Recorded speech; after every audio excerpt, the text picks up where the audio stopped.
I would like to know which modern inks contain biocides to prevent the growth of mold. Are there any precautions I should be taking when filling pens from full bottles of ink to make sure the inks don't get contaminated? So, biocides. What are biocides? They are basically chemicals that are put into your ink to keep mold and yeast and other stuff that you don't want from growing in your ink. Because ink is made of water. You know, if you have a bottle of water sitting around for years being exposed to the elements and you're writing with it on paper and there's dirt and oils and all kinds of contaminants that are being picked up as you're writing, you know, you're putting that stuff back in the bottle when you refill your ink into your pen. Plus, when you open up the bottle, there's all kinds of stuff in the air and the atmosphere that is dropping into your bottle. So if you don't have any type of biocide, it's not a guarantee, but it's a higher likelihood that you're going to get unwanted things growing in your ink. So that said, most most ink companies are using some kind of biocide because mold is not great for your ink or for your pens. Especially if you get mold and then it grows in your pen and then you use different inks, it can contaminate other inks. It's just not a great situation. So most ink manufacturers treat mold kind of like, ugh, it's a disease, let's eradicate it. So they put some kind of biocide. That said, I don't have any information as to who definitely does and who definitely doesn't and what kind of biocide and how much or anything like that because it's all proprietary and I really don't have a clue. The only thing that I know is that there are a couple of manufacturers of ink that kind of tout using all natural, which basically means no chemicals and stuff.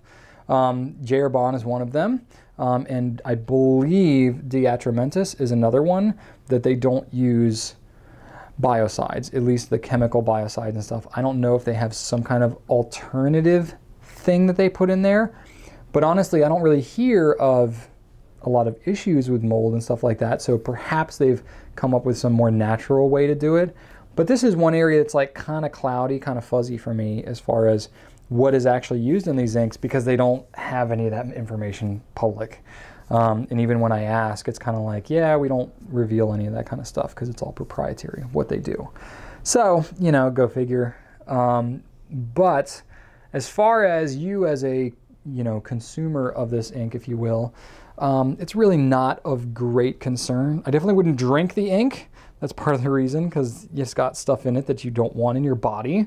So that's kind of a no-brainer, but at the same time, you know, that's part of it that you should consider. And then I would just recommend in general just common, you know, good cleaning practices. So even if you're using the same ink over and over again, if you're never cleaning out your pen, the more you're refilling your pen with ink, the more you're potentially contaminating your ink because you're going to have hand oils that get onto the paper and then when you write over it, it can kind of pick up those oils. You're going to have dust that's going to come just from the air.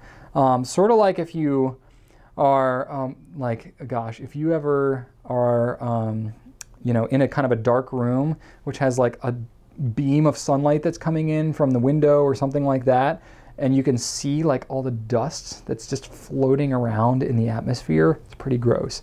And then grab a tissue. When you have like a beam of sunlight, grab a tissue and like handle the tissue a little bit. You'll see stuff just floating around everywhere. It's kind of gross, but there's stuff floating around in our atmosphere all the time.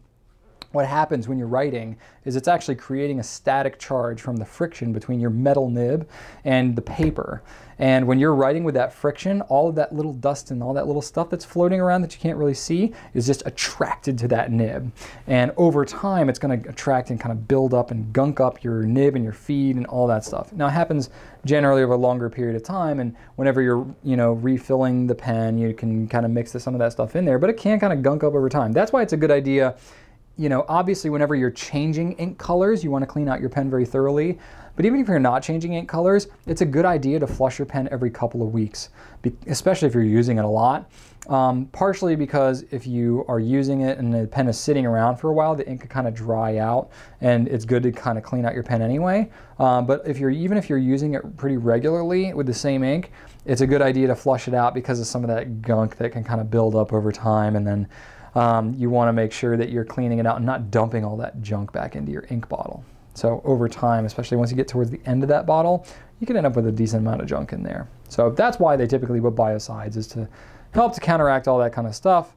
But another little trick though that I will share with you, if you are particularly concerned about ink contamination and stuff like that, if you have a particularly large bottle of ink that you want to keep really pure, what I recommend is you get an ink sample vial.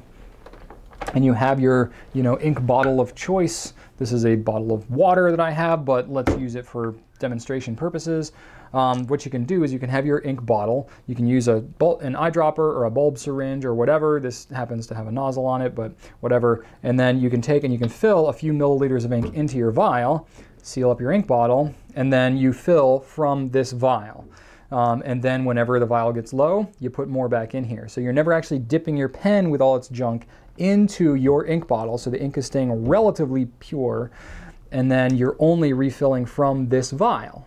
And then you can always clean out the vial if you ever want to. So that's kind of a neat trick if you ever want to try to keep your ink in as pristine and uncontaminated condition as possible. It's kind of a neat little trick if you have any ink samples that you can, left over, or if you want to get empty ink sample vials, you can do that too. So nice little trick there for you if you've never thought of it that way.